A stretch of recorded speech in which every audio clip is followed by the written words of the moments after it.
రవి ఆ ట్రైన్లో చుట్టూ చూశాడు. అక్కడ ఎవ్వరూ లేరు. కొంచెం భయంతో, మీ అమ్మా నాన్న ఎక్కడున్నారమ్మా అని మెల్లగా అడిగాడు. అప్పుడు ఆ చిన్నారి ముఖంలో ఒక్కసారిగా బాధ కనిపించింది.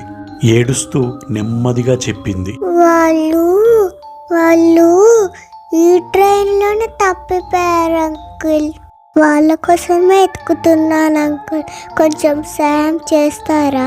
రవి భయంతో, ఏంటి, మీ అమ్మా నాన్న తప్పిపోయారా, వాళ్ళను వెతుకుతున్నావా అంటూ కొంత భయంతో ఆశ్చర్యంగా అడిగాడు. అప్పుడు ఆ పాప, అవును అంకుల్ అని రవి బెర్తు వైపు వేలు చూపిస్తూ, అక్కడే మా అమ్మ నాన్న పడుకున్నారు. నేను టాయిలెట్ కోసం లేచి చూసేసరికి వాళ్ళు లేరు అని ఏడుస్తూ చెప్పింది. అంతే, రవి ఒళ్ళంతా చల్లబడింది. ట్రైన్ శబ్దం ఒక్కసారిగా దూరంగా వినిపించినట్టుగా అనిపించింది.